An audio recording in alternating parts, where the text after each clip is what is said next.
Today's guests have turned personal struggle into powerful storytelling. Fox and Rob Ridge share the extraordinary fight to reunite their family after Rob's 21-year incarceration in their first Oscar-nominated documentary, Time. Now they returned with Time 2, unfinished business, shining a light on the fight for justice, healing, and advocacy. And they are on their Dallas tour and join me this morning to share so much more about the movie. Good morning to you guys. Oh, good morning, Erin. Thank you for having us. You took the words right out of my mouth. She's like, we're both so happy to be here. We're so glad to have you here. Fox, I want to start with you. If you could, for people who aren't familiar with your first documentary, Time, can you tell us a little bit more about that? Most certainly. Time, the Oscar-nominated documentary Time, streaming right now on Amazon Prime Video for your viewers who have not had an opportunity to see it.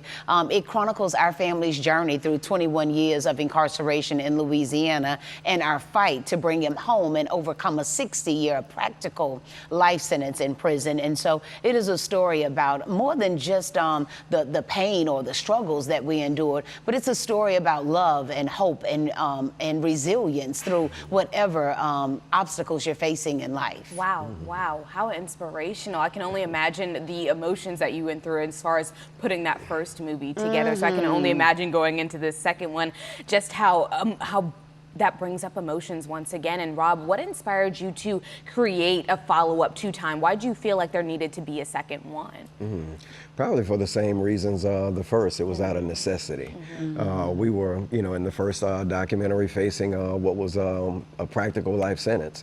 And out of necessity, we knew that we needed greater awareness around our situation. So therein kind of opened up the first film. But by the time that the credits in the first film roll, what happens is that people see what appears to be a happy ending, but nothing could have been further away from the truth. Right. Because my nephew and fall partner was still incarcerated at this point, and so I knew that my journey, our journey, was going to have to continue. It was unfinished business. So that is what prompted the second documentary. You know what, I think a lot of the times when we think of situations like this, we think of, oh, here's a direct ending, and like you said, a happy ending, and that's it. But it's more of a marathon. It's a journey of life, and it continues to keep going, and therefore you need a second movie. I understand, I get it. You described the first one, the first time, as the cry, but Time 2 is the call. So can you elaborate what you guys mean by that?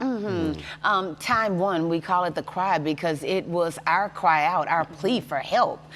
It was our plea for some form of understanding as well as some form of forgiveness in the matter.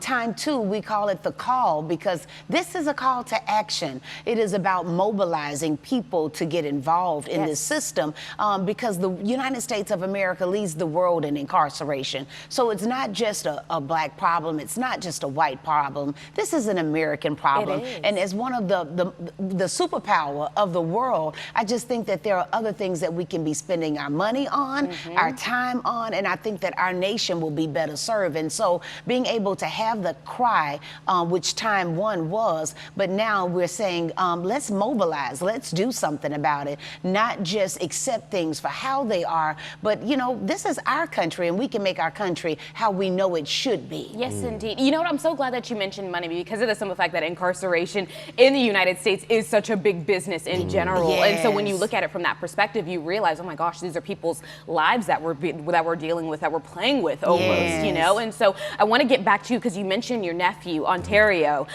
He was in this movie and he is going through his incarceration story. And so how did you balance maybe creating the sequel and dealing also with the personal impact in real life? I think it's challenging anytime that you're both a storyteller and then you're personally attached to the very story that you're trying to tell. And so it's quite challenging, but I think you have to at some point kind of move into a space of where you are kind of just levitating and floating and come to the realization that the story is going to be what the story is. You just have to stay mindful that the cameras are always rolling so that you have enough in the end to edit, and capture those big moments that happen throughout the process. But it doesn't make it any less challenging. It is a delicate balance, Erin. It is definitely a delicate balance. I just think that anytime that you are typically they say art imitates life, but in this situation, it is a documentation of real life and moments that you really don't know when or how they're going to show up. And you just got to be there and available to be able to capture them in real time when they do happen. But I think that's what makes this documentary even more enthralling, right? It makes you want to see it even more because you know it's a true story. You know someone actually went through this. I want to discuss really quickly the Juneteenth campaign that you guys have in connection to this. Why did you guys decide to do that, and what is going to come out of it? Well, listen, most people release films and then they release an impact campaign with it. For us, this film was so personal and we were so intentional about telling it that we're choosing a non-traditional route where we're releasing the film directly to the people in the form of an impact campaign. And that impact is to galvanize 1 million people beginning on Juneteenth to watch this film and actually have a conversation about freedom and what does it mean in America, and also have a conversation about the loved ones that we all have left behind. And I say all because there are 2.3 million people incarcerated. And when you think about the statistics, according to forward.us, they say 1 in 2 Americans, not particular groups, not rich, not poor, 1 in 2 Americans have a loved one that is incarcerated, and 1 in 3 Americans are dealing with a felony conviction. So we are hopeful with this story, and by coming together and actually having a conversation beginning on Juneteenth about freedom, that we can really start moving in a better direction in our country. Going. Yes. Knowledge is power. And once Knowledge you have that knowledge, you can then do something with it. Come on now. Great minds think alike. Thank you both for being here and sharing your story. Also for giving us another documentary on top of that. Tell me, where can people find it? Listen, they can join us this Juneteenth at time2movie.com. They can sign up there to be a part of this campaign. And when they do, not only do they get this film that they will own for life, but they will also get what we call a formula for freedom to help them navigate the criminal justice system. So we're excited about it, and I hope that you will join us as well, Erin, I think it's going to this sound Juneteenth. so good. Yes, indeed. Thank you again for being here. Thank Appreciate you. Very much.